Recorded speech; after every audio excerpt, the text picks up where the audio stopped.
Y si ustedes se han dado cuenta, en las últimas reuniones, en los últimos cultos, yo he estado hablando mucho acerca de interiorizar verdades, de confesar fe, de confesar victoria, de creernos lo que la Biblia dice que somos.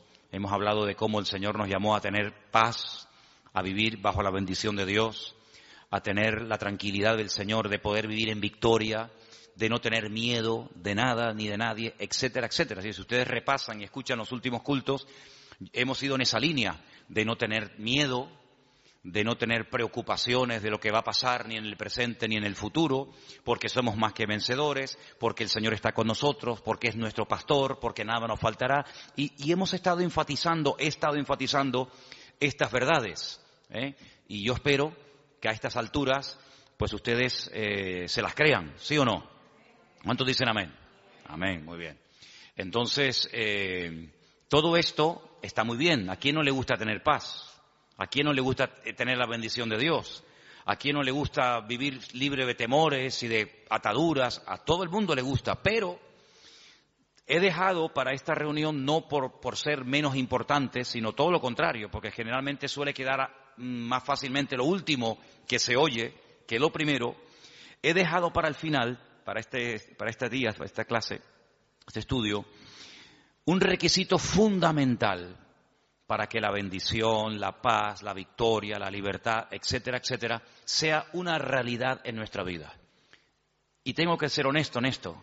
Sin este requisito, todo lo que yo he predicado en las últimas semanas, todo lo que yo he compartido con ustedes, no va a verse en nuestras vidas. Porque este requisito es la llave que abre todas las bendiciones que Dios mediante vendrán en el futuro. Por lo tanto, todo lo que habéis oído en las últimas semanas depende de si hacemos o no caso al mensaje de esta noche. Vamos a ir a varias porciones y la primera porción a la cual vamos a ir es en el Evangelio según San Lucas. Este es un requisito indispensable para poder disfrutar de las bendiciones del Señor. Lucas capítulo 15, como bien saben ustedes, es un capítulo que contiene 3 enseñanzas, 3 parábolas, 3 ilustraciones. La primera nos habla acerca de un pastor que pierde una oveja. No para hasta encontrarla, va a buscarla y cuando la encuentra, la carga sobre sus hombros, regresa gozoso y comparte la bendición con sus amigos, sus familiares y sus vecinos. Va a buscar a la oveja, porque la oveja, ya lo hemos dicho en multitud de ocasiones, que es un animal torpe, sin sentido de la orientación, incapaz de volver al redil por sus propios medios, y hay que ir a buscarla porque la oveja nunca va a volver. No es como una paloma mensajera, o como un perro, o como cualquier otro animal que lo dejas y él sabe volver por el rastro, por el olfato, por lo que sea. La oveja no. Lo segundo que se pierde en el capítulo 15 es una moneda, algo inanimado. La moneda no va a aparecer por sí misma, hay que buscarla, hay que ver dónde está. Y dice la Biblia que cuando esta mujer encuentra la moneda perdida, bueno, la alegría es tremenda y nuevamente comparte la alegría, el gozo y la bendición con los que la conocen y con los que sabían el problema que la mujer tenía, que había perdido dinero. Sin embargo, lo tercero que se pierde no es ni un animal ni un objeto inanimado como una moneda, sino se pierde un ser humano, se pierde un hijo. Y en este caso no vemos, como en el caso del pastor que fue a buscar la oveja perdida, ni vemos al padre como la mujer que busca la moneda, vemos que el padre no va detrás del hijo, por una sencilla razón, porque ese es el camino que de momento su hijo ha escogido. Y lo que vemos en esta parábola, hay muchas enseñanzas, pero una de las cosas fundamentales que vemos en esta parábola, la famosa parábola del hijo pródigo, es que el padre no va en contra de la voluntad del hijo, aunque la voluntad del hijo no es correcta. Es decir, el hijo sí tiene voluntad propia. El hijo decidió marcharse y cuando quiera las puertas estarán abiertas, pero es el hijo el que tiene que reflexionar, es el que tiene que pararse y decir, he cometido una equivocación, me he equivocado, no he hecho correctamente. Y dice entonces en Lucas capítulo 15, a partir del versículo 17, algo muy interesante, y voy a leerlo. Lucas 15, 17. Volviendo en sí, el hijo pródigo, el que se marchó, dijo: ¿cuántos jornaleros en la casa de mi padre tienen abundancia? Abundancia de pan, y yo aquí perezco de hambre. Me levantaré e iré a mi padre y le diré: Padre, he pecado contra el cielo y contra ti. Sigo, versículo 19. Ya no soy digno de ser llamado tu hijo. Hazme como a uno de tus jornaleros. Levantándose vino a su padre, y cuando aún estaba lejos, lo vio su padre y fue movido a misericordia.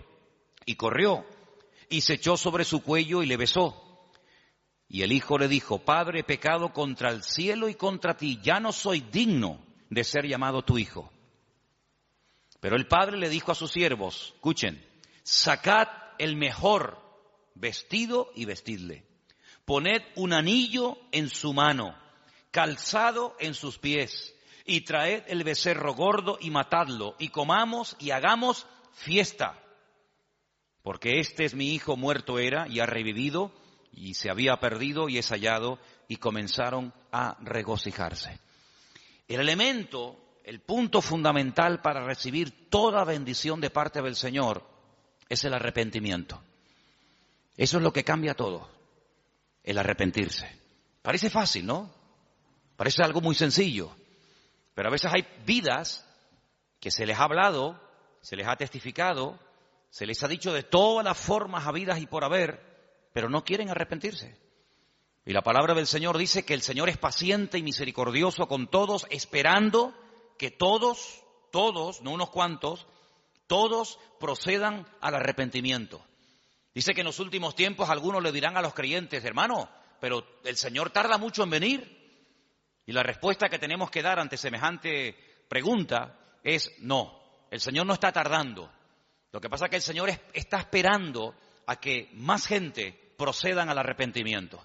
Porque si viniera el Señor en estos momentos, muchas personas se perderían y se condenarían eternamente. Por lo tanto, el Señor está dando un margen, está dando oportunidad para que la gente medite, vuelva en sí y reflexione y recapacite y se dé cuenta de que el camino que han tomado no es el correcto. Como el hijo pródigo. ¿Cuánto tiempo estuvo el hijo pródigo fuera de la casa de su padre? No lo sabemos, es simplemente una anécdota, es una ilustración, un ejemplo. Pero lo que está bien claro es que hay un momento en la vida del hijo pródigo en el que las cosas ya no marchan como al principio. Hay un momento en la vida del hijo pródigo que dice: yo antes comía mejor que ahora, yo antes vivía mejor que en estos momentos, yo antes tenía un nivel de vida que lo he perdido, y lo he perdido por mi mala cabeza, lo he perdido por mi rebeldía, por mi orgullo, por mi desobediencia, y reconozco que me he equivocado. Gloria a Dios, gloria a Dios. Pero podía haber estado el resto de su vida reconociendo que se había equivocado, pero seguía ahí. Pero lo bonito de esta historia es que este chico vuelve en sí, recapacita, reconoce que se ha equivocado, que como una oveja perdida se ha descarriado, pero toma una decisión: me levantaré y daré marcha atrás. En vez de seguir avanzando hacia la nada y hacia el precipicio más absoluto, andaré sobre mis pasos, iré a la casa de mi padre y le pediré perdón. Confesaré mi pecado. No diré: bueno, padre, aquí estoy. No. Sino le diré: he pecado. He pecado contra el cielo, contra Dios, y he pecado contra ti. Y reconozco que por mi mala cabeza, por las decisiones equivocadas que he tomado, ya no soy digno de que vuelvas a tener otra vez confianza en mí. Reconozco que si tienes misericordia y me quieres admitir, y si me haces como a un jornalero, en vez de tratarme como hijo, como a un jornalero, tienes todo el derecho del mundo de poder hacerlo. Porque mi testimonio ha sido pésimo. He desacreditado tu nombre y he sido un mal hijo. Y dice la palabra de Dios que este chico se levanta, no solamente se arrepiente, sino que él está dispuesto a dar la cara. Él está dispuesto a decirle a su padre todo lo que les acabo de decir. Y entonces cuando el padre ve que hay un verdadero y genuino arrepentimiento, un deseo de cambiar, un deseo de hacer las cosas decentemente y con orden, lo interrumpe. Porque ya no es él el que tiene que decirle al padre lo que tiene que hacer. Tu parte Lo que te corresponde a ti es arrepentirte, pedir perdón, pero yo sabré lo que tengo que hacer, si tratarte de una manera o tratarte de otra, si mandarte al campo a trabajar como a un jornalero más o darte otra oportunidad. Y el padre optó por darle una oportunidad, otra más.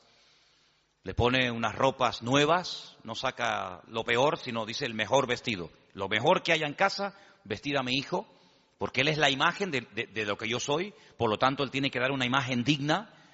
Tienen que darle el anillo, con el anillo se firmaban los documentos, el anillo era señal de autoridad, ponerle calzado, hagamos una fiesta, porque aquí ha habido hoy algo increíble que tenemos que saber festejar y recordar, que mi hijo se había muerto prácticamente, lo dábamos ya por muerto, por perdido, pero gloria a Dios, ha vuelto en sí, ha vuelto a la casa, arrepentido, y entonces comienzan una serie de bendiciones otra vez a manifestarse en la vida del hijo. ¿Qué fue lo que produjo el cambio? ¿Qué fue lo que hizo que lo que había perdido lo volviera a recuperar y se volviera a hacer una fiesta en la casa y borrón y cuenta nueva? El arrepentimiento. Si no hay arrepentimiento no puede haber victoria en nuestra vida. Si no hay arrepentimiento y apartarnos del pecado, no solamente un remordimiento de conciencia, no solamente decir estoy obrando mal, he hecho mal, me he equivocado, pero no hay cambio. No, el arrepentimiento, como bien saben ustedes y se ha dicho muchas veces desde este mismo púlpito, es cambio de dirección. Si no hay un cambio de dirección, si no hay un rechazo a la vida que he estado llevando, entonces no hay un genuino arrepentimiento. Hay un remordimiento. Te sientes mal porque sabes a la luz de la palabra de Dios que lo que estás haciendo o has hecho no está bien, pero sigues haciéndolo. El arrepentimiento genuino es el que lleva a la persona a reconocer su error, pero a querer rectificar, a cambiar de dirección y a empezar una vida completamente alejada del pecado que hasta ese momento lo ha estado dominando. Entonces vemos en el hijo pródigo que él vuelve en sí, recapacita, retorna a la casa del padre, pide perdón y automáticamente, gloria a Dios, una lluvia, una cascada de bendiciones comienza a ser derramada sobre la vida de este muchacho porque vemos que el arrepentimiento es la clave para toda bendición de nuestra vida. ¿Cuántos dicen amén? Seguimos en Lucas, capítulo 19. Estamos en el 15, nos vamos al capítulo 19 y ahora encontramos una historia real, porque la historia del hijo pródigo es una parábola que puede o no ser real. Pero la historia que vamos a analizar ahora es la historia de un publicano, del jefe de los publicanos. Un hombre con una buena posición social, un hombre con un buen puesto de trabajo, un hombre que ha tenido, entre comillas digo, la suerte de trabajar para el Imperio Romano recaudando impuestos, pero sabemos que los publicanos eran personas odiadas, eran personas que nadie quería juntarse con ellos porque los consideraban auténticos traidores. Trabajando, levantando impuestos para el enemigo, es increíble, de tus propios hermanos. Pero si tenían que recoger 20 denarios por día, por poner un ejemplo, ellos iban más allá y lo que recaudaban de más se lo metían en el bolsillo. Hacían un mal uso de la autoridad que habían recibido.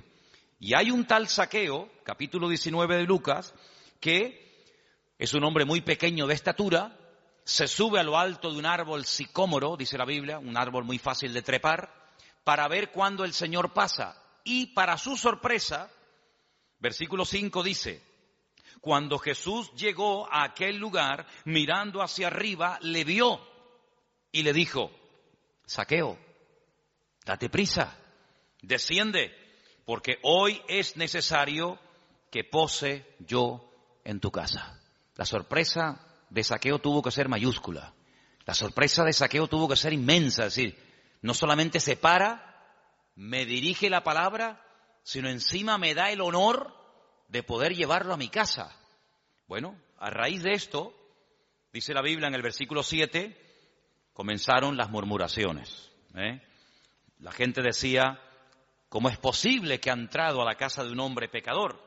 Pero fíjate qué interesante, ya en la casa ocurre algo muy interesante. Versículo 8. Entonces Zaqueo, puesto en pie, dijo al Señor, he aquí, Señor, la mitad de mis bienes doy a los pobres. y si en algo he defraudado a alguno, se lo devuelvo cuadruplicado. Ahora es cuando por primera vez vemos a Jesús abriendo la boca y diciendo algo. Hasta entonces sabemos que entró a la casa de un publicano, que estaba sentado a la mesa seguramente con sus discípulos, que estaban comiendo, pero si no hubiera sido por esta palabra de Zaqueo, probablemente el Señor hubiera entrado y salido de la casa de Zaqueo sin decir ni mu. Pero ahora se levanta el Señor y dice, hoy, versículo 9, hoy ha venido la salvación a esta casa, porque este también es hijo de Abraham, porque el Hijo del Hombre vino a buscar y a salvar, ¿qué? Lo que se había perdido. Dije el otro día que la palabra salvación se puede traducir por salvación, por sanidad o por liberación. Hoy esta casa ha sido liberada. Esta casa ha vivido bajo presión. Esta casa no ha vivido bajo la bendición de Dios. Porque este hombre ha extorsionado, este hombre ha engañado, este hombre ha mentido, este hombre ha hecho un abuso excesivo de su autoridad. Pero este hombre está arrepentido. Y está arrepentido de verdad. Hasta el punto que dice, voy a devolver cuadruplicado todo lo que he robado a la gente. Claro, estamos hablando de un judío. El judío sabía perfectamente que según la ley, cuando alguien robaba algo a alguien, si se arrepentía, no solamente era suficiente con decir, oye, mira, perdóname que te robé el otro día la oveja. Y aquí no pasa nada. No, un momentito. Tú estás arrepentido, pues dame la oveja. Pero no solamente me tienes que dar la oveja, sino que según la ley de la Biblia, tenía que darle 4 más. Porque tú has hecho uso de mi oveja.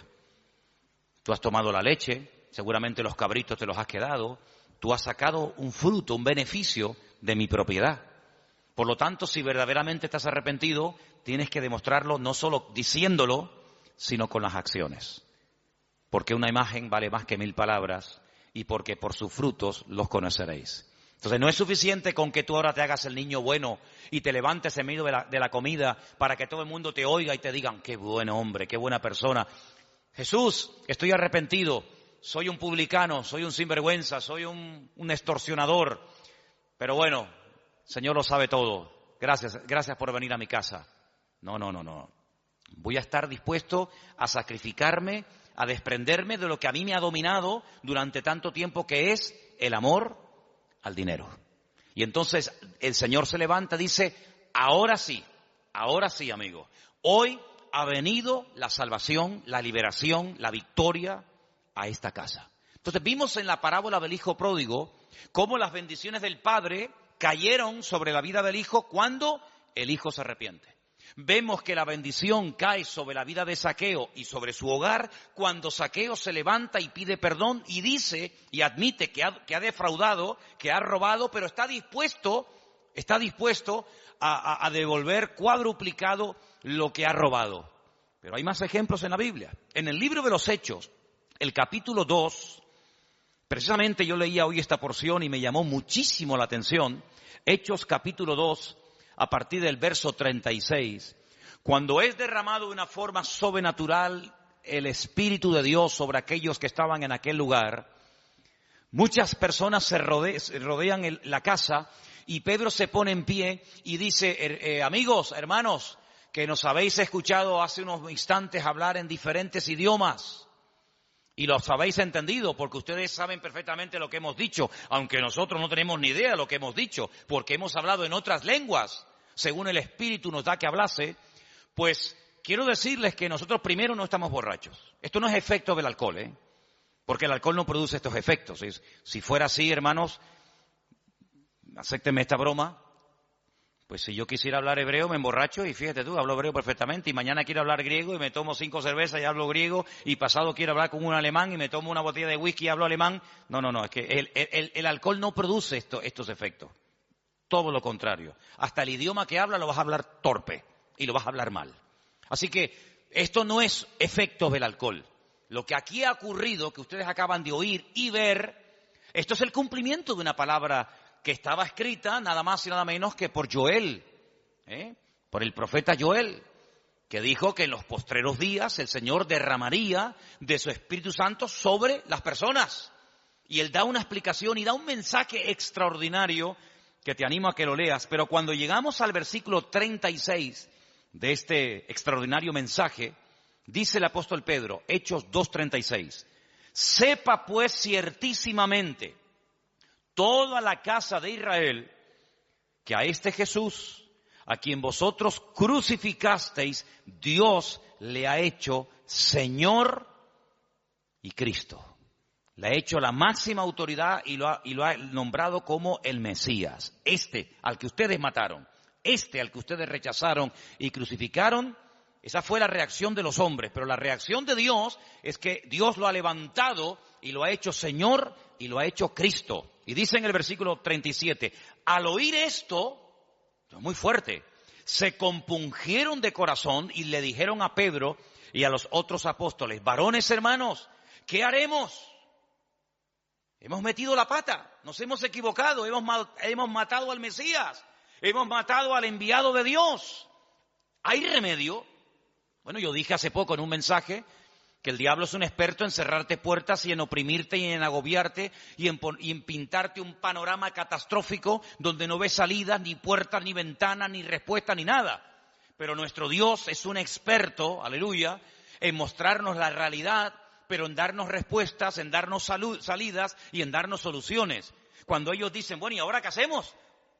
Pues el apóstol Pedro dice algo increíble, versículo 38, arrepentíos y convertíos. Dice el versículo 38, cada uno de vosotros en el nombre de Jesucristo para el perdón de vuestros pecados y recibiréis el don, el regalo, la dádiva del Espíritu Santo como nosotros. Y después les habla de la promesa. Dice, mira, esta promesa que dio Joel, que se ha cumplido hoy, no solamente es para nosotros, sino es para ustedes también. Y para cuantos el Señor nuestro Dios llamare.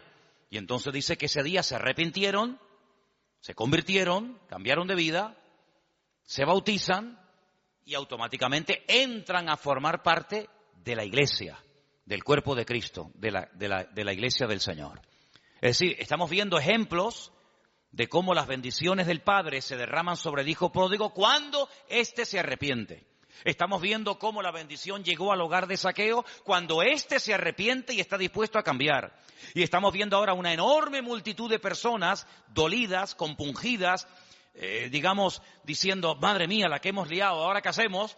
Pero el apóstol Pedro le dice, arrepiéntanse, cambien, conviértanse. Y automáticamente la bendición de Dios también será vuestra y caerá sobre vuestras vidas y sobre vuestras cabezas. Entonces estamos viendo cómo para recibir las bendiciones, para vivir en paz, para tener libertad, para tener gozo y para que el Señor esté a nuestro lado, tiene que haber previamente un reconocimiento de nuestra culpa, de nuestro pecado, confesarla pidiendo perdón delante del Señor y cambiar automáticamente. De lo contrario, la palabra que oímos, si nos toca, nos convence, nos redarguye de pecado y no cambiamos, al final la palabra, en vez de convertirse en una herramienta de bendición, se va a convertir en una herramienta de condenación. Porque la palabra viene para convencerte de pecado. Si te convence de pecado, si te redarguye el Espíritu de Dios, cuando escuchas la palabra y cambias y te arrepientes, ¡gloria a Dios! Pero ¿y si no te arrepientes? Dice, ya no hay más ofrenda por el pecado, ya no se puede hacer nada más. No vamos a decirle al Señor que suba otra vez al madero y que muera otra vez. Eres tú el que no quieres cambiar, eres tú el que no te quieres arrepentir. Y todo el futuro maravilloso y todas las bendiciones que el Señor tenía para tu vida, tú lo estás echando a perder con tu falta de arrepentimiento y de una genuina conversión delante del Señor. ¿Cuántos dicen amén? Vamos a ir a algunos pasajes, otros pasajes del Nuevo Testamento, para ir fortaleciendo todo esto, y espero que esté quedando claro, ¿verdad? Segunda de Corintios, capítulo 2, versículo del 5 en adelante. Segunda de Corintios, capítulo 2, versículo 5. Para entender esta porción, tengo que decirles que en la primera carta, el apóstol Pablo le dice a la iglesia que tienen que expulsar, echar de la congregación a un hermano, a un creyente, a un hombre, a una persona, que a Pablo le han informado que está en fornicación y que está nada más y nada menos que con su madre o con su madrastra, como algunos comentaristas opinan. Cuando el apóstol Pablo le dice, mira, es que hay un hermano en la iglesia, o uno que dice que es creyente en la iglesia, y resulta que está cometiendo un pecado terrible, y le dice, mira, algunos comentarios dicen que era realmente con su madre, cosa que nos puede resultar escandaloso hoy en día, pero que en aquellos tiempos la depravación era tan terrible que era normal, ¿eh? O otros comentarios dicen que podía ser la segunda esposa de su marido, con su madrastra. Bueno, da igual, madre o madrastra.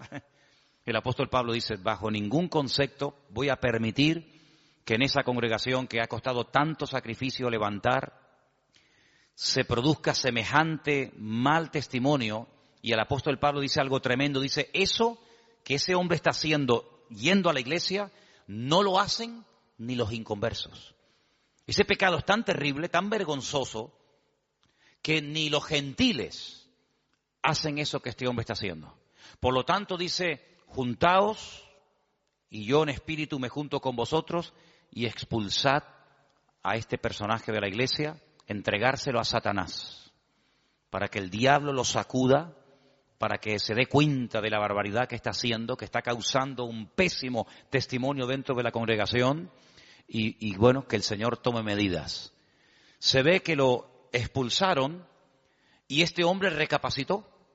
Este hombre reconoció su pecado y ahora en el capítulo 5 de Segunda de Corintios, capítulo 2 de Segunda de Corintios, del versículo 5 en adelante, dice Pablo, Segunda de Corintios 2:5, si alguno me ha causado tristeza, no me la ha causado a mí solo, sino en cierto modo, por no exagerar, a todos vosotros, evidentemente. Le basta a tal persona esta reprensión hecha por muchos. Así que al contrario, vosotros más bien debéis perdonarle y consolarle para que no sea consumido de demasiada tristeza, por lo cual os ruego que confirméis el amor para con él. Porque también para este fin os escribí, para tener la prueba de si vosotros sois obedientes en todo. Al que vosotros perdonáis, yo también, porque también yo lo he perdonado. Si en algo he perdonado, por vosotros lo he hecho en presencia de Cristo, para que Satanás no gane ventaja alguna sobre nosotros, pues no ignoramos sus maquinaciones.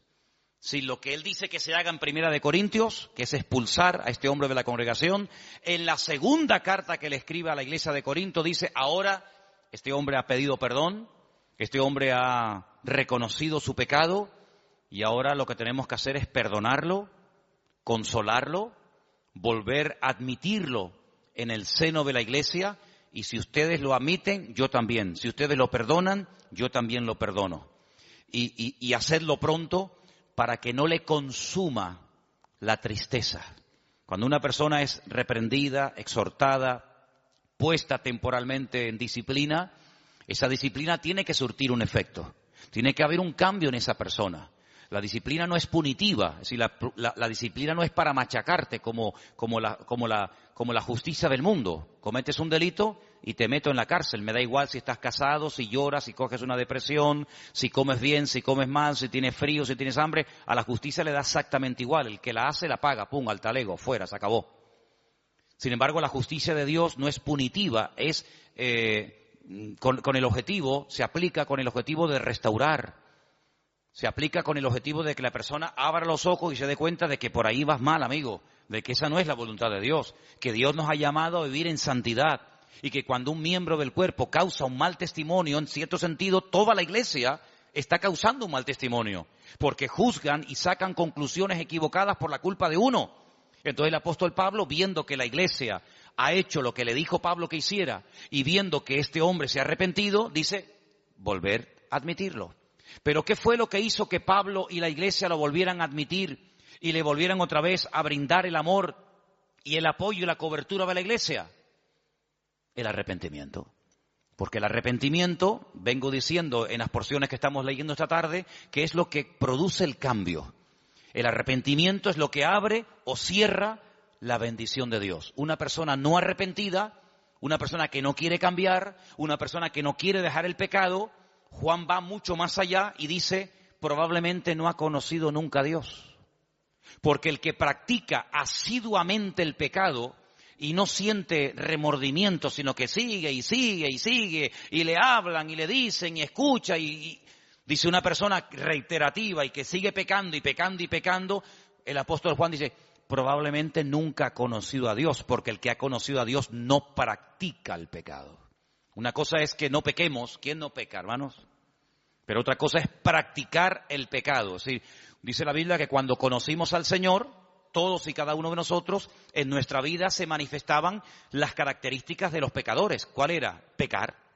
Unos pecaron de una manera, otros pecaban de otra forma, pero todos nos encontramos al pie de la cruz, ¿sí o no? Todos tenemos que pedir perdón, unos por su fornicación, otros por su adulterio, otros por su vida de idolatría, otros porque vienen de la santería y de la brujería, otros porque vienen del agnosticismo y del ateísmo más absoluto. Es decir, cada uno tiene su historia. Cuando venimos al Señor, nos convertimos, nos arrepentimos, nos convertimos, las cosas viejas pasaron, y aquí todo es hecho nuevo, y ahora tienen que comenzar a notarse en nuestra vida cambios, a corto y a largo plazo. Claro, hay un margen, hay un tiempo. Pero lo que no puede ser es que pase un año, 2 años, y pasen los días, las semanas y los meses, y esta persona que dice que se ha convertido, que se ha arrepentido, que quiere ir en serio con el Señor, siga practicando y llevando la misma vida de pecado y de desorden que hasta el día de su conversión estuvo llevando. Juan dice, hermanos, la palabra no falla, el evangelio no es estéril. Lo que ocurre es que esta persona en el fondo nunca conoció a Cristo. Nunca nació de nuevo. Le gusta la iglesia, le gusta el evangelio, le gusta el ambientillo de los creyentes, pero no ha nacido de nuevo. Porque el que ha nacido de nuevo, el que ha conocido, el que ha tenido un encuentro personal con el Señor, dice, es totalmente imposible que continúe practicando el pecado como lo hacía antes de conocer al Señor. ¿Queda claro? ¿Amén? Bien, vamos a ver más pasajes. Tenemos un pasaje que es toda una consolación para nosotros. Primera de Juan, capítulo 1. Primera de Juan, capítulo 1, versículos 8 y 9. Un texto que nos da una esperanza y una tranquilidad tremenda a nuestros corazones. Dice la palabra así: si decimos que no tenemos pecado, nos engañamos a nosotros mismos. Y la verdad no está en nosotros. Pero si confesamos nuestros pecados, Él es fiel y justo para perdonar nuestros pecados y limpiarnos de toda maldad. Es decir, si hemos pecado y le pedimos perdón al Señor en un genuino arrepentimiento, el Señor siempre perdona. ¿Cuántos dicen amén? Siempre perdona. ¿No se cansa de nosotros? Yo creo que no. Yo creo que el Señor es un Dios que está tan deseoso de bendecirnos y de estar con nosotros, que en el momento en el que ve que verdaderamente estamos arrepentidos y le confesamos nuestro pecado, el Señor siempre perdona. ¿Saben cuál es el único pecado que Dios no perdona? El que no se confiesa. Ese es el pecado que Dios no perdona, el que no se confiesa. No es que el que no se confiesa, me da igual cuál sea. Si usted tiene un pecado y no lo confiesa, aunque no sea, como dicen algunos, el pecado contra el Espíritu Santo, pero sea cualquier otro, si usted tiene un pecado en su vida y no lo confiesa, evidentemente su pecado le va a condenar, porque pecado no confesado es pecado que te lleva a la muerte. Porque la paga del pecado es la muerte.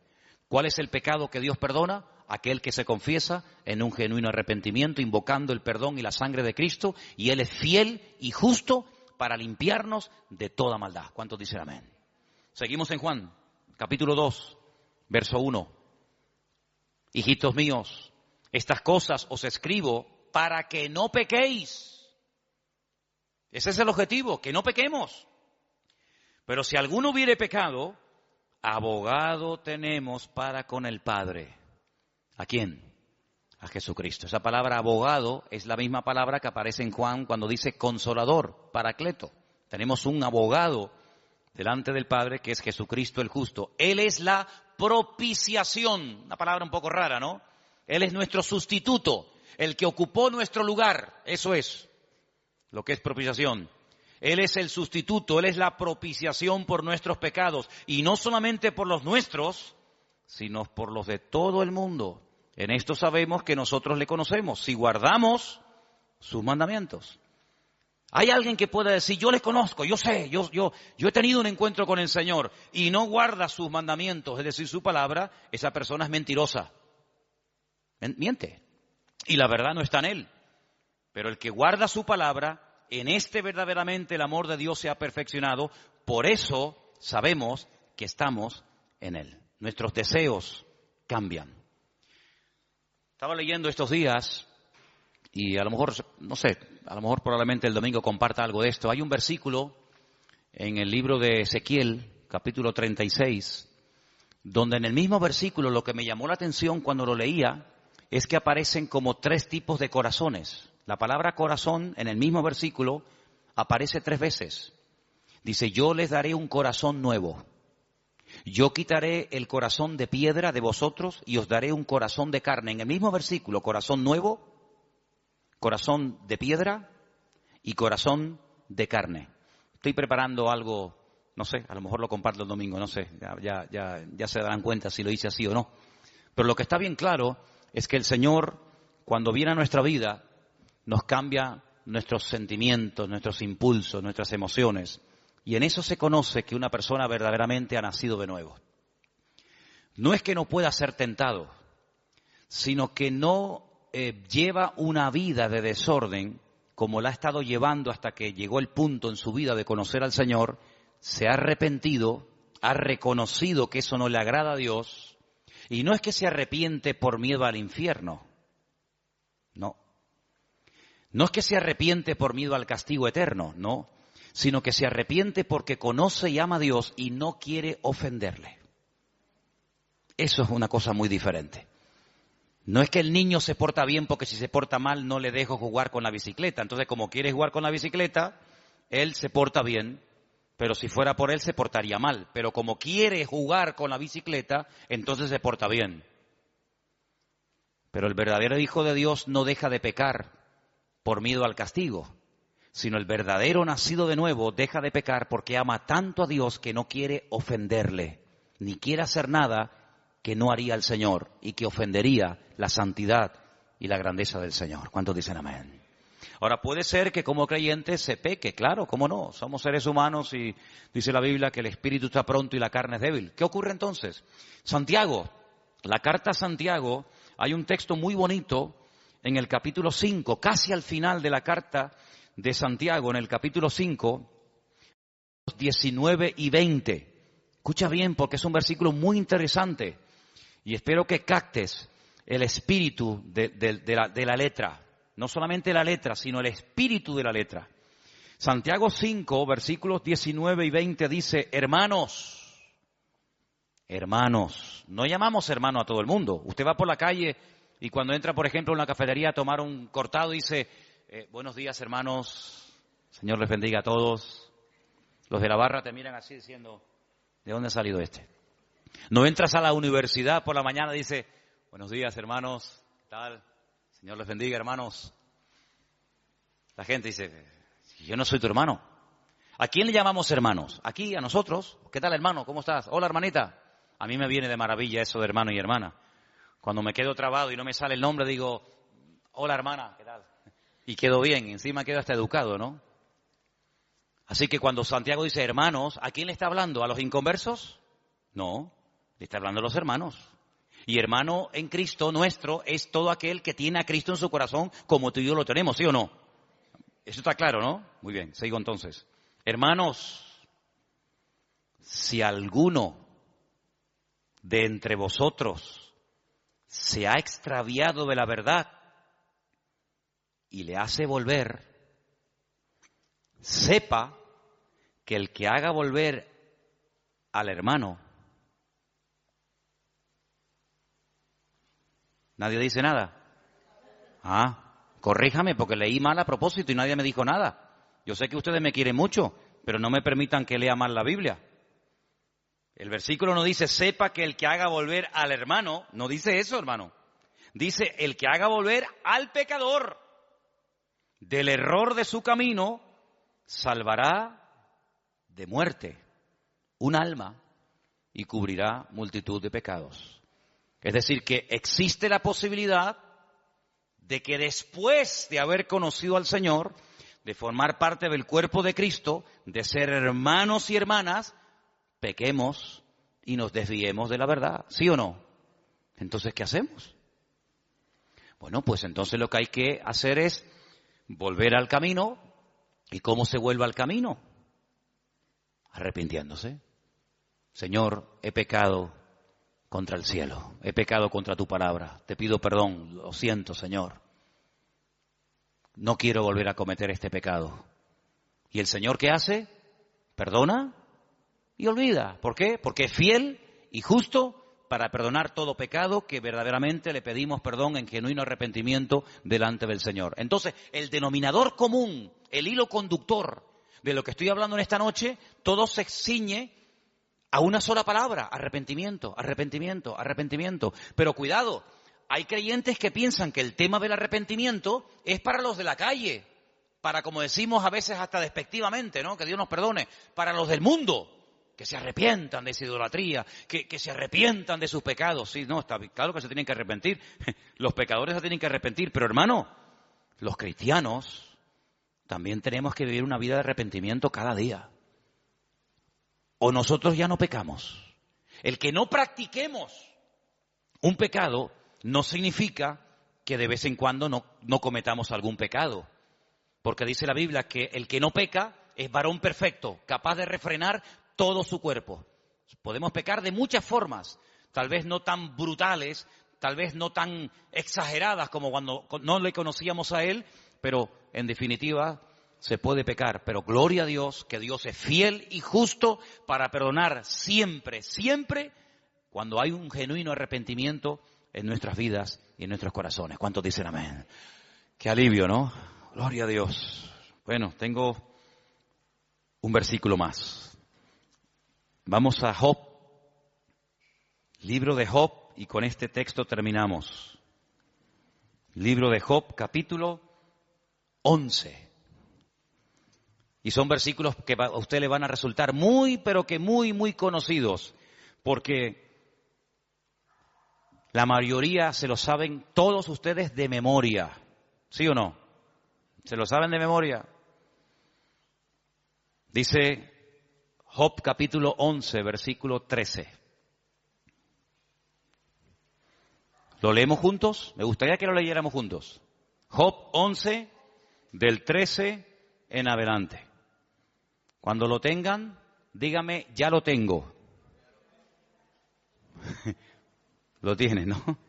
Dice, si tú dispusieres tu corazón y extendieres a él tus manos, si alguna iniquidad hubiere en tu mano y la echares de ti, y no consintieres que more en tu casa la injusticia, entonces levantarás tu rostro limpio de mancha, serás fuerte, nada temerás, olvidarás tu miseria o te acordarás de ella como aguas que pasaron. La vida te será más clara que el mediodía, aunque oscureciere será como la mañana. Tendrás confianza porque hay esperanza. Mirarás alrededor y estarás seguro. Te acostarás y no habrá quien te espante, y muchos suplicarán tu favor. Pero los ojos de los malos se consumirán, no tendrán refugio, y su esperanza será dar su último suspiro. ¡Qué maravilla de bendiciones! Dormir en paz, estar tranquilos, aunque sea de noche, será como la mañana. Es una vida victoriosa, segura, bendecida, prosperada. Todo eso está hermoso. Y si yo pregunto a cualquiera, ¿cuántos quieren tener esa vida? Que todo te vaya bien, que tengas bendición, que duermas seguro, que las puertas se abran, que no tengas temor de nada ni de nadie. Hermanos, cualquiera, en cualquier iglesia en la que usted vaya, en cualquier denominación, todo el mundo diría, yo quiero esa vida. Muy bien, gloria a Dios. Primer punto a favor. Pero el requisito lo hemos leído en los primeros versículos. Disponer el corazón. Extender las manos. ¿Qué es extender las manos? Este gesto que hacemos, ¿qué es? Me rindo. Cuando alguien te atraca, ¿qué dices? Levante las manos, arriba las manos. Me rindo. Es así. ¿A quién te rinde? A el Señor. Me rindo, Señor. Dame con un garrote. Me rindo.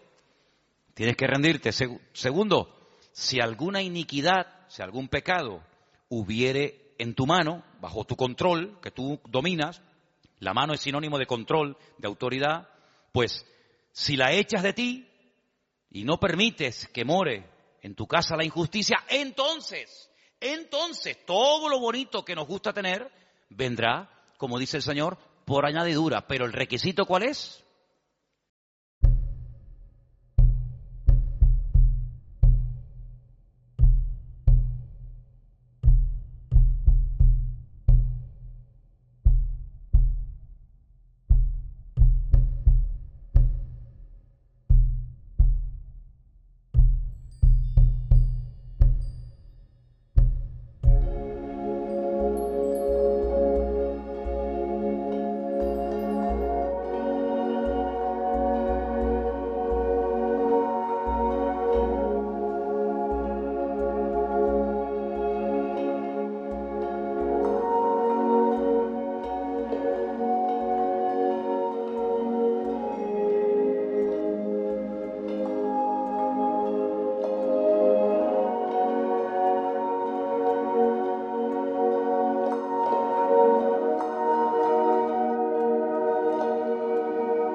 Si hemos sido llamados para ser personas bendecidas, si hemos sido llamados para tener al Santo de los Santos con nosotros 24 horas al día, si hemos sido llamados para vivir con gozo, con libertad, con quietud, con calma.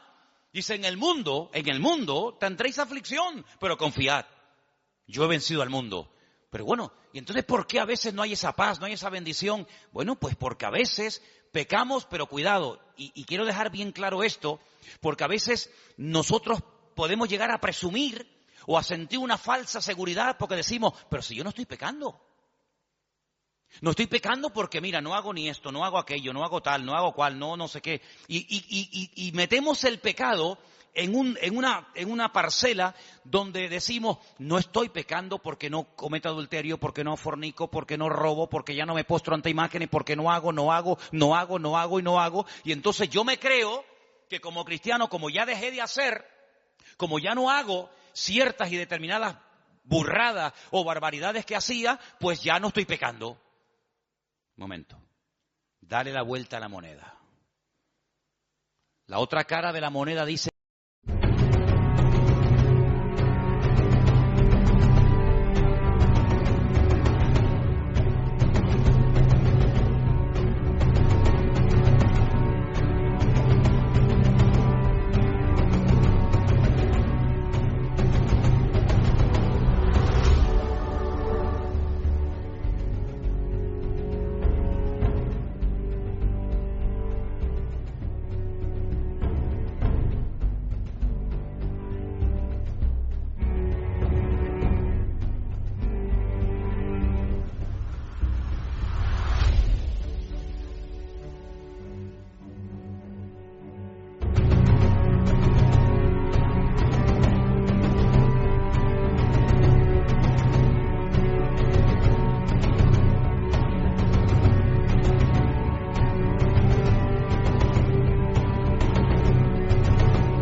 que el que sabe hacer, porque hemos aprendido a no hacer lo malo, eso ya lo sabemos.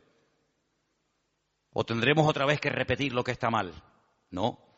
Pero el que sabe hacer lo bueno y no lo hace,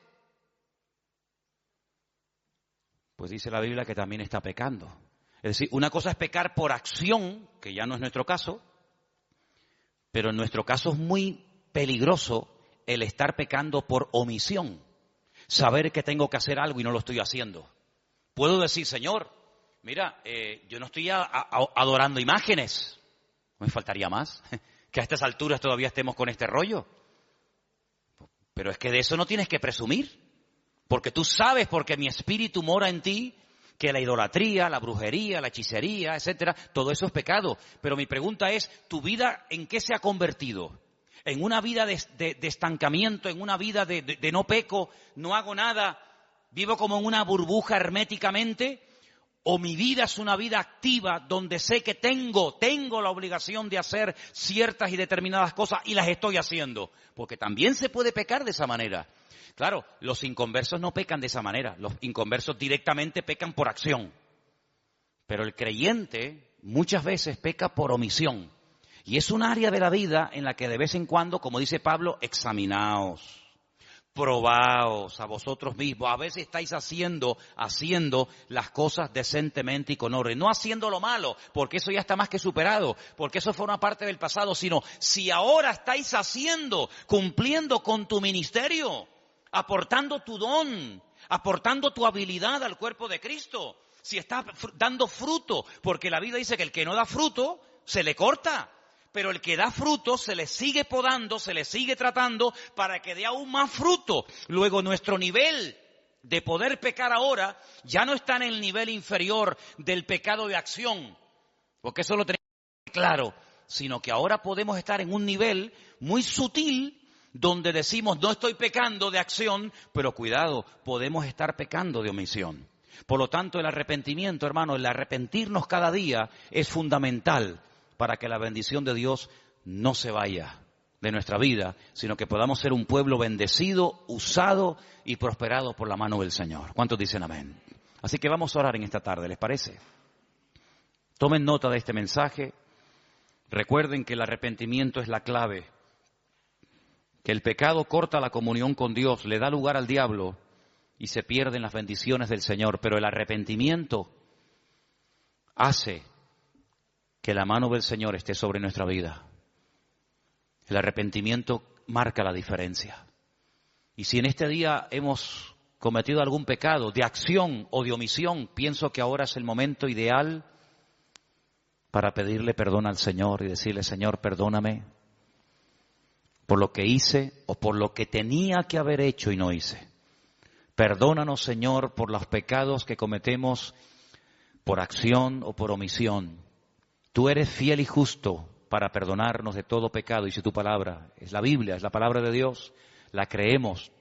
Y pedimos en esta tarde que nos limpies, que nos perdones de todo pecado. Tú sabes, Señor, si el arrepentimiento, la petición es genuina o no. Tú sabes si el deseo es genuino o no.